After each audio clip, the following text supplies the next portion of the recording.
funniest, best childhood imaginable, filled with love and laughter, travel, and lots of food. He was my number one fan, he was Tony's number one fan, and our kids came along and he just adored them. You know, of course, my dad was not without his faults. As many of you know, he could be very stubborn and demanding and challenging at times. But that was my dad.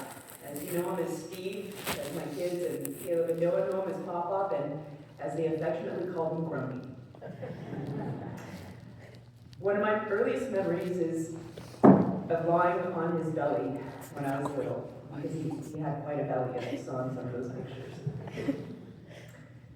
And his support sometimes could be quiet and sometimes was more enthusiastic. I'll never forget the time that he was my assistant coach in softball. And he would always tell me, Lori, move to the right, Lori, move to the left. And this bothered the coach. And so the coach told my dad he needs to be quiet. And that did not go over well. So my dad got kicked out of the game by the umpire. And it was at our middle school, so there was a fence. And so my dad had to leave the field. And he goes around the fence to the other side outside, and he starts coaching me from there.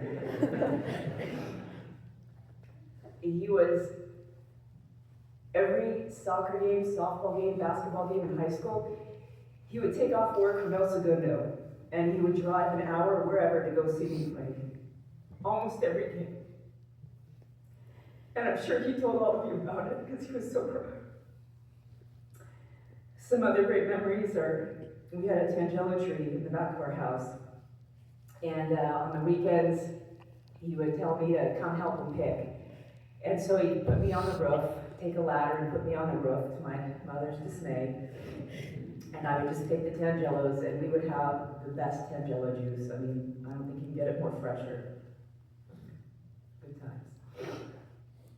When Ed and Ari, Caleb and Noah were born, his passion and love quickly shifted to them. And it was so important for him to build a relationship with them. And my parents would take our kids for the first decade, almost 2 decades of their life. They would take Caleb and Ari for 1 to 2 weeks during the year. I thought more for Ernan and I, but really it was for them, because they just wanted to be with them. And every time they were worried, oh my God, what are we going to do with them for a week? And at the end of the week, they didn't want to give our kids back. It was such a beautiful relationship. As the kids grew up, my dad really wanted to take them on special vacations. And so he took Caleb, Noah, Eden back east. And Ari, who was a few years younger, was kind of left behind. And he really, really, really wanted to make sure, we've got to do something for Ari. We've got to do something for Ari. So they were going to go on a cruise. And then COVID came. So that didn't happen. And then we were going to go to Disneyland. Because of my dad's physical health, that wasn't a great option. And so this February, 2 months ago, Ari was able to be with my parents, and it came and surprised them. And that was the last time they got to see their mama.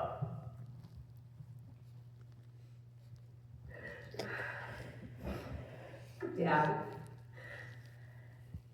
you are loved and you will be deeply missed. I will miss those beautiful blue eyes, that horrible sense of humor that I have, and everything you have given to Tony and I growing up as four kids. I find comfort in knowing that you are now with Nanny, Papa, and Aunt Karen.